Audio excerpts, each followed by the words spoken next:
ನನ್ನ ಫೋನಿಗೆ ನಿನ್ನ ಹೆಸರ ಪಾಸ್ವರ್ಡ್ ಇಟ್ಟೀನಿ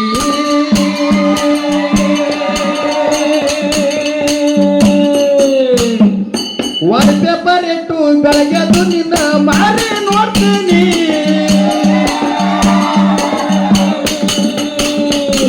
ಇನ್ಸ್ಟಾಗ್ರಾಮ್ದಾಗ ನಿನ್ನ ಐಡಿ ಫಾಲೋ ಮಾಡಿನಿ ಆಮೇಲೆ ಬಂದರೆ ವಿಡಿಯೋ ಕಾಲ ಮಾಡಿ ಬಿಡ್ತೀನಿ